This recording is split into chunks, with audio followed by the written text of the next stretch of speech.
Hello, my friends. Welcome to Quartet. Nice to have you with us here on a wintry day in Berkeley Springs. We got snow on the ground and an overcast sky, but that's what happens all this time of the year back here. We're happy to have you with us. We're coming to you from the Appalachian Mountains, just down the road from Washington and Baltimore here in the States. And we're joined today, as we all, in our discussion about the big changes that are happening on the planet with Kingsley Dennis. Hello, Kingsley. How are you? Hello, John. Good to be with you for this beginning of the year. I come from the place of frozen sheep right now in the UK.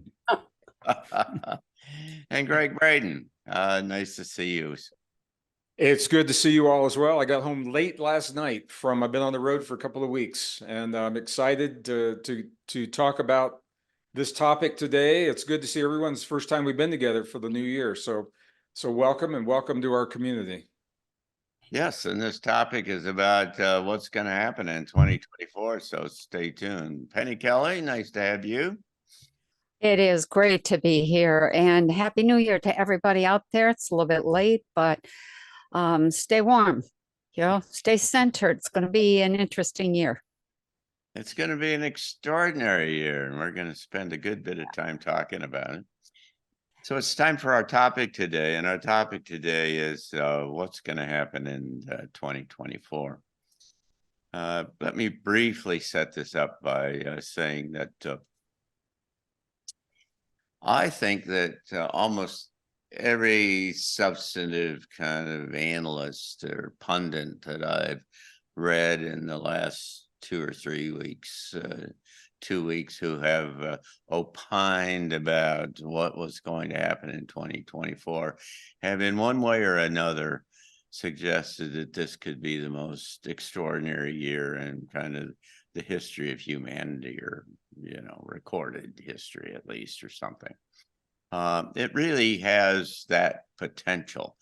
And it's not just hyperbolic kind of talk. There are all kinds of trends and converging forces that are in play that suggest that this is going to be a year of extraordinary and unpredictable kind of change.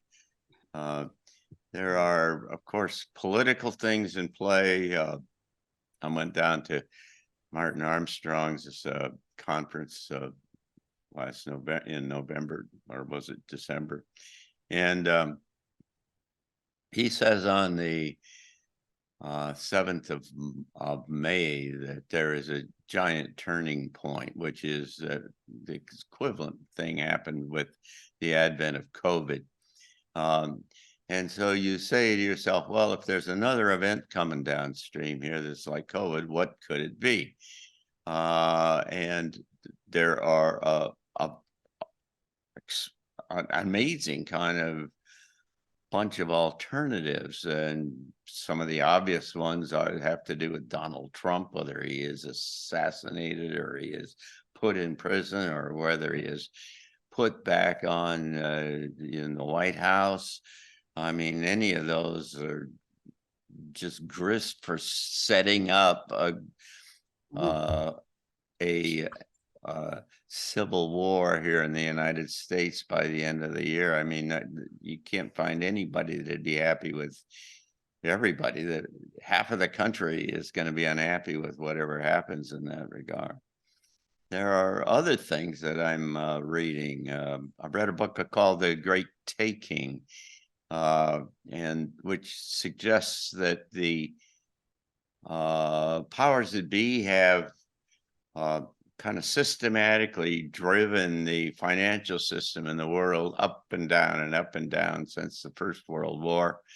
And it's kind of like a pump and dump process where they run it all up and then they crash it and then clean off and buy up everything really cheaply, and then they run it up again. Did it in 1916, I don't know, sometime before World War II, did it after, or certainly the Great Depression, did it after World War II, and then, and so on. There have been these clear sequences. And what they've done is since then is they put legislation and regulations in place across the planet that would allow, in the case of the failure of any kind of an intermediary organization like a bank or a brokerage firm, a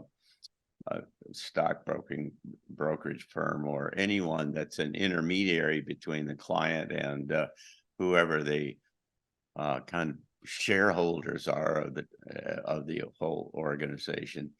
If they hold digital assets like mortgages or stocks or bonds or anything like that, is that they literally have put in place the capability, if the intermediary organization collapses financially, that they can sweep these assets and give them to the shareholders and the clients. That is to say, that bank customers have all of their money is gone.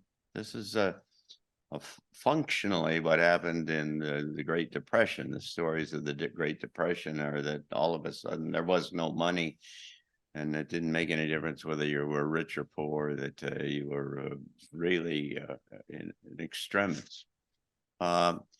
There are just a variety of other kind of situations and suggestions there. Penny will probably tell us that she last year had seen that Joe Biden would be gone sometime in the spring.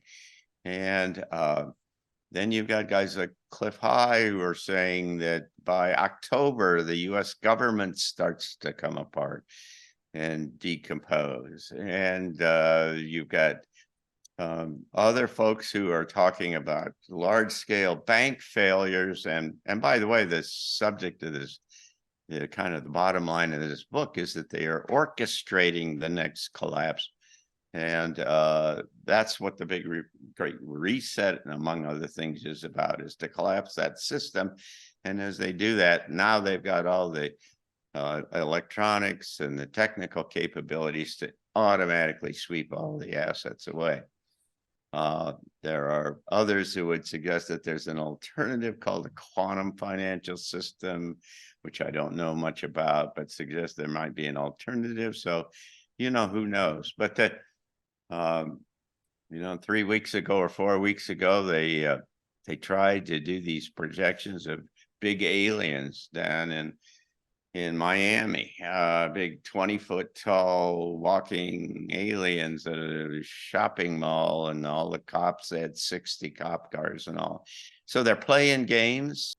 There's easily, 3 times what I've just suggested going on at multiple levels, to say nothing about AI and specific technologies. But let's run around here and see what you all have to say. So let's start with you, Kingsley.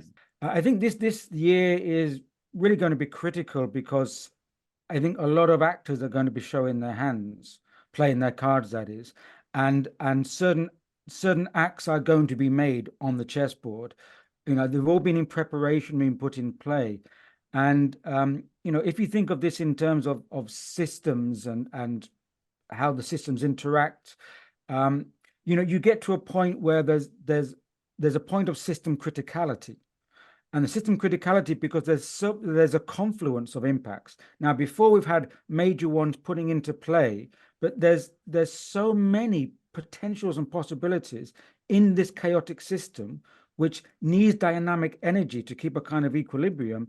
At points of criticality, you only need small or seemingly small kind of inputs or impacts to really, ignite it. And I think now we got to that point of criticality. And from a geopolitical side, well, we know that the US empire is in decline. And in terms of the patterns of civilizational decline, as that decline happens, you get all of the factors taking advantage of that.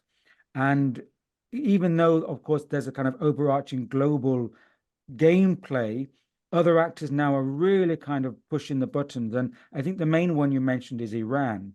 And we've seen that, because to get through to a major point like this, you need a proxy.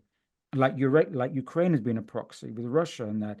And of course, we have the Red Sea at the moment, and the Red Sea situation is very problematic because not only are the Houthis being involved from Yemen, but the Houthis are not really a major player. But of course, the fragility of the Red Sea is the supply chains. And the supply chains already had the potential to be disrupted because now most of the major carriers are being diverted. Of course, we know that we have North Korea also now being activated a bit more. North Korea, South Korea. You see these binaries. You know, we have Israel and Palestine and Gaza as this age-old binary, which has been, again, always been activated at particular moments. So I think these are potentials there of you know, you say exploding or creating trigger effects through other events, because Iran, Red Sea, supply chain, finances, it all comes together there. On a kind of political level, well, this is the year for elections. It's never really been such a huge election year. There's been calculated that about up to 40% of the world population are eligible to vote this year. And there's all the major countries. Of course, US is the real top of the pyramid there. Of course, there's the UK elections, and the UK Prime Minister Rishi Sunak has been delaying his election month, but there's rumors that it's going to be in November. Well, of course, if something kicks off in November elsewhere, you can have a trigger effect for delaying events in other countries. Of course, there's elections in Russia. We just had the Taiwanese one. In South Korea, there's elections. India as well. So all the major players, there's elections. Of course, in the US, the Trump and Biden binary is a real catalyst for the civil unrest. And of course, there's been speculations from both sides whether Biden, because of his health and cognitive effects, will ever get there. Of course, Trump. I mean, Trump is still, I think there's still a lot of unknown about Trump a lot there. But not many people are talking about JFK Jr. JFK Jr. apparently is getting about 24% of the vote of the younger people. And I think there's something there that the mainstream media and even the alternative media are still not really covering JFK Jr. I think that can be a wild card there as well. Now, interestingly, if you want to know some of the predictive programming, where do you look through but the WEF? And they've just put out their major risks for 2024. So nothing like predictive programming. And they put out, and I quote, I've got it here, their survey says that misinformation and disinformation driven by artificial intelligence ahead of elections in major economies are the biggest global risks this year and next. So misinformation, artificial intelligence, and elections. Put those three together, and what do you get? You get a potential artificial deep fake election scandal. Now, if you have a deep fake AI election scandal, then that can null and void an election because they can say there's no veracity of knowing what is true anymore. But I want to come back on the other side, and I think we're going to have a lot of pushback this year. And I think these events are going to trigger the public pushback. I mean, only a few years ago, a lot of people have never heard of the WEF and took no interest of the World Health Organization, WHO. Now, these are acronyms which are all over the kind of social media. So the awareness has risen. As you mentioned, John, there's a lot of pushback in Germany at the moment through the farmers, the tractors. A lot of major cities are being blocked. But not only that, but other civil sectors are coming in to support the Germans. There's been the train strikes coming in at the same time, and the truckers are coming in to help block the roads for the farmers and their tractors. So the thing is, before, different groups had their individual agenda, and they were supporting their own agenda, the truckers in Canada, the farmers in the Netherlands. But they weren't bringing in asymmetric support because everyone was defending their own agenda. What I see arising is more asymmetric support from the ground up. People are now saying, you know, your enemy is my enemy, even if we're not having exactly the same kind of battle, we're all in it together. So I see a rise in civil disobedience potentially, and also civil service sector strikes as well. I think the evidence strongly suggests this is a volatile year coming up. So one of my concerns is that the emotional state of our societies, not just in America, but the ability to absorb the kinds of shocks that I think we're going to see in the coming year. I think this is a year of extreme volatility across the board. I think it is a year of revelation, John, and we're seeing this happen already, where so many of these things are, I'm not going to say the word truth, because I don't know that it is truth, but revelation in terms of corruption. Certainly the Epstein revelation and the names on that book are causing ripples and undercurrents. The disclosure, I think, is going to be pushed to an even greater degree. And, you know, the people I talk to and I ask the audiences, nobody is surprised. Nobody has a shock over the fact that we have craft from another world. It doesn't really even faze anybody anymore. And the idea that we have beings from another world doesn't really, at least in our community, doesn't really faze them. What really excites people is they know those craft didn't get here on a Dodge V8 engine. And those propulsion systems have implications that ripple across every facet of our lives and our society. So I think there's going to be a push for that. I think that the big thing to keep in mind for this year is that there are powers that be that we did not elect, unelected officials that believe they have a vision and an agenda for this planet that needs to be complete by the year 2030. The next election is 2028, and they cannot accomplish this change between 2028 and 2030. Too much. So they are looking at this as the 2030 agenda election to put into place all of the pieces across the board that need to come together. So the World Economic Forum has always held this vision, and they were pretty powerless until 2019, when they formally entered a relationship, a signed agreement with the United Nations to use the UN Sustainable Development Goals, UN SDG 2030, as the way to implement the vision of the World Economic Forum. So what we are going to see this year, and Kingsley, you nailed it, there are over 40 nations that are having elections this year, representing over a third of the world's voting population. And people don't like what's happening in their lives. If these are honest elections, we're going to see a huge shift in power if they are allowed to happen. So all of these are moving there. We're all seeing the pressure upon nations, Europe, America, across the board, to get with the plan for the Sustainable Development Goals. And the only way to do that is to turn our lives upside down with everything from healthcare and travel and digital surveillance and central bank digital currency and all of those things. We would never do that voluntarily. So I think the catalysts that are being developed, and we've named them here, there's a big push for war, obviously. And I am just amazed at, in my community, how many people believe that everyone wants peace. So in my community, people are putting forward these ideas. If they would only do this, they would have peace. They don't understand that there are powers that be that don't want peace. I think we will, to catalyze this move to achieve those 2030 goals, I think we will probably see what some people would call a black swan event. But I think it's only black swan if you don't expect it. I think we all, I expect at least two of them, one in summer and one in late fall. And I think the one in the summer, if you look at patterns of the past, you know, we in 2019, we had Event 201.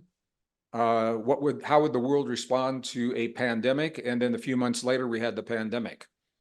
They have just completed joint exercises with the largest bank in Russia and the World Economic Forum an event of a global cyber attack that brings down power grids, financial systems, the ability to deliver food, water, and things like that. So I would not be surprised to see that cyber attack happen. So I think those things have to happen this year, according to the plans of the powers that be. What's driving all of us, I just released a video on this. They just finished the COP28 climate summit. And it's obvious that they are going to now accelerate the false narrative of climate to justify so many of the things that we're talking about right now.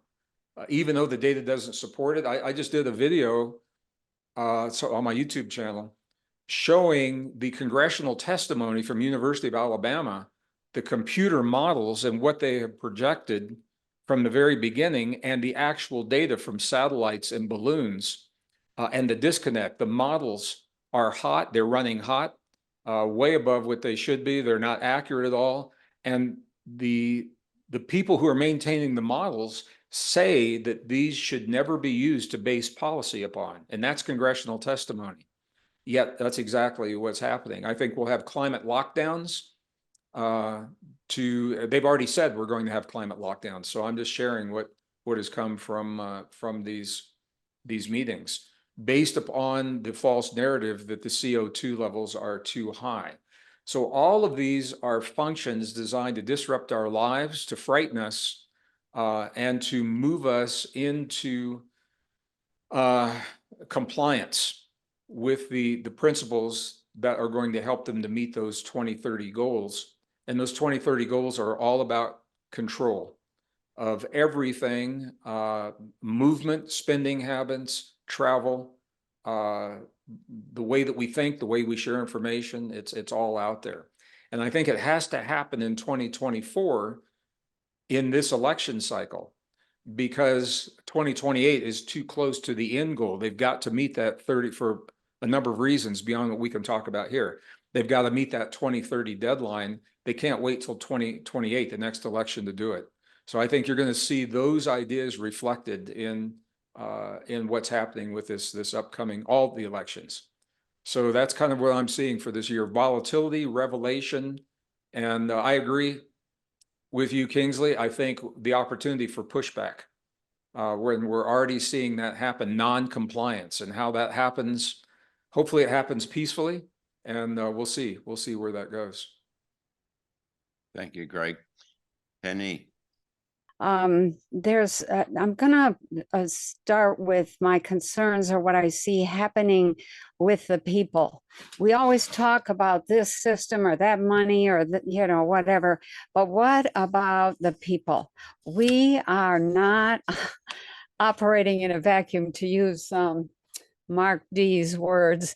And so I think what I see in terms of people is that a lot of people, are seeing that the government does not work for them. And I say that meaning two different ways. The government, as employees, as people supposed to be taking care of business for us, that's not working. And the whole idea of governance isn't working. And that really, when people decide that the government does not have our best interests in mind or at heart, that's the last, that's the beginning of the end for governance of the sort that we have had. A lot of people are taking charge of their own lives in terms of food, education, medicine, things like that. They aren't waiting to see what government says is okay or not okay. They are just not going along with the old programs, period. A lot of people are realizing what dependence on money has done to them. And they're moving away from that kind of dependence. There's a shock factor there that I'll come back to in a minute. But they're asking, where's true security? Where is true security? And is it in the financial system? Is it in the government? It doesn't look like it. And so they're moving past food, education, and medicine. So now we're already past government. The food, education, and medicine, that's the basics of most people's lives. And then there's a lot of people who have they're pretty angry. It's bubbling over. The truth begins, or has been coming out, but it begins to spread pretty rapidly regarding the Bible and what has been done to the Bible to control people and to get control of their mind, of their consciousness. And so the whole business of the Bible, of people discovering that the Bible was seriously mistranslated in order to present this idea that God is out there. No, God is not out there. And here's the big thing. When people are able to separate themselves from, when they look at the Bible as a book and say, oh, that was mistranslated, that's not saying that there is no God.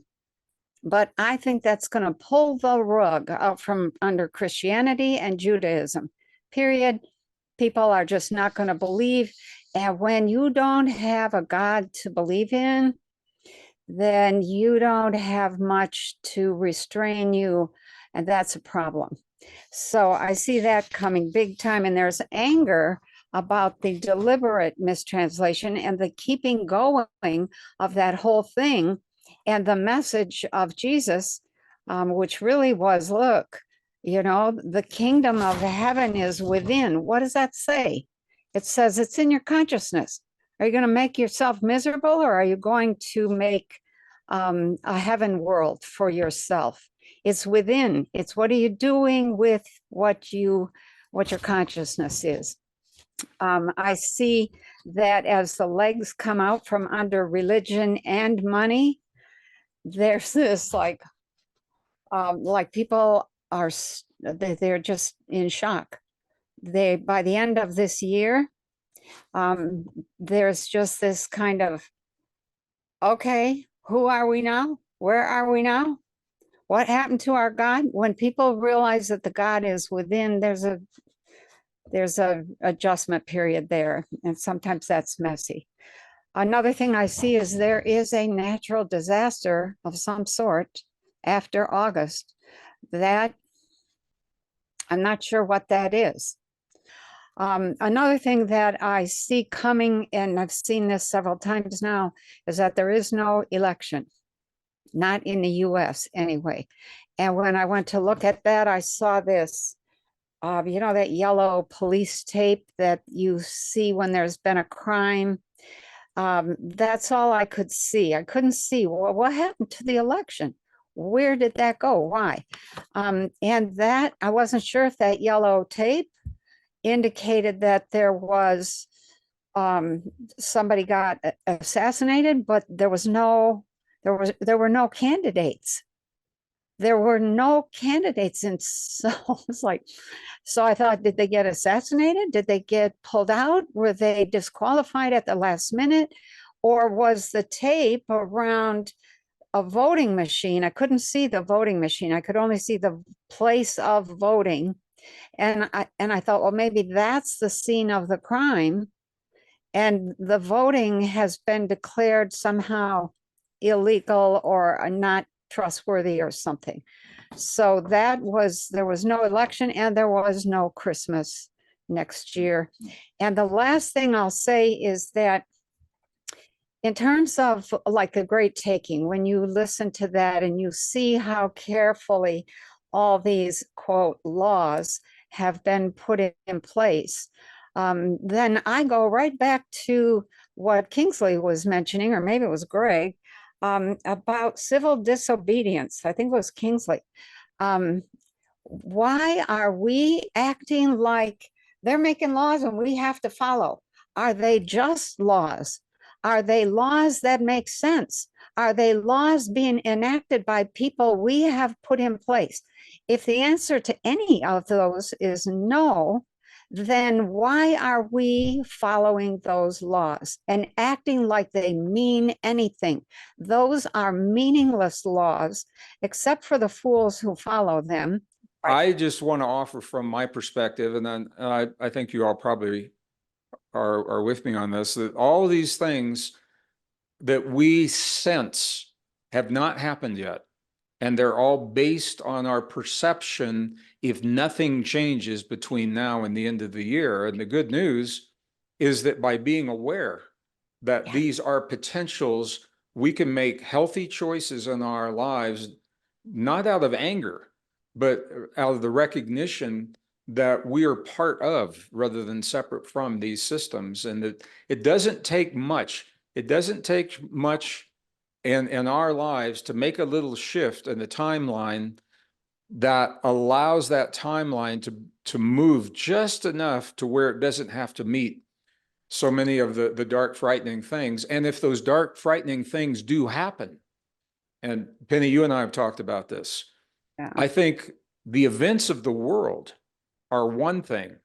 What's up for us, we may not be able to control those, but what do they make us into as humans? What do we become in the presence of a World War III or a breakdown in society? On a spiritual level, I think this is really what's up for us. Do we respond out of love or out of hate and fear? One of the things that's important in that regard is that you have to be prepared in order to take advantage of that kind of momentum or that option, as you've described it, Greg. You have to be able to sustain yourself, and absent that, then all you're doing is scrambling around looking for food or water or whatever it is, or to protect your family, and you're not moving yourself up into that other space. So this is really all an argument for preparation at kind of an expanded in expanded terms. I think we've discussed it before that sometimes you need what appear to be negative triggers to activate what's necessary to recalibrate in the system, because you cannot recalibrate a static system. And sometimes when if the system is more sluggish and hasn't woken up on cue, then you need something more extreme. And if it's not hard now, it's going to get harder later. Yeah. So the more we stay asleep, the more that those impacts have to get harder. And I think those are going to be the black swans, these interventions that are non-visible. And there's a phrase I heard recently, which I think is great. It says, there's so many black swans flying, it looks like midnight in the afternoon. Yeah. Is that you talk about black swans? I mean, one of them is secrets revealed. There is almost as a thread going underneath all of this is the exposure of things that have been kept secret before that are going to just really be the basis for torquing the whole system. I just see a whole cascade of failures of the big institutions. It's like when you talked earlier about the criticality, points of criticality, small little failure triggers an avalanche of problems of nothing working. And that's really what I see. That's my description of 2024 and into 2025. Well, thank you all very much. It's a provocative conversation, and it's certainly a needed one as we go forward into this space. So let me remind you, our viewers, that this comes to you from the Arlington Institute here in Berkeley Springs, West Virginia.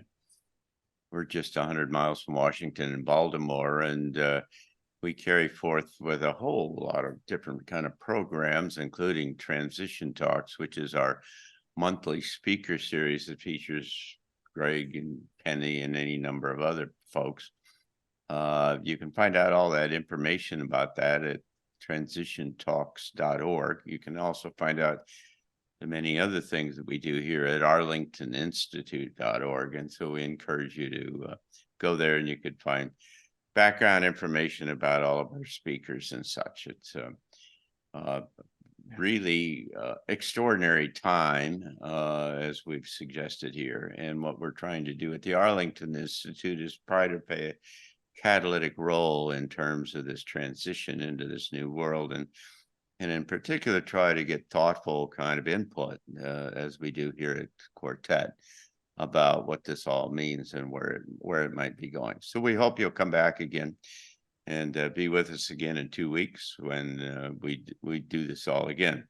So thank you so much, all three of you, and thank you those of you who are our viewers. We very much appreciate it, and we look forward to seeing you again. Love you all. Thank you. Stay Yeah. well, stay balanced. Take care.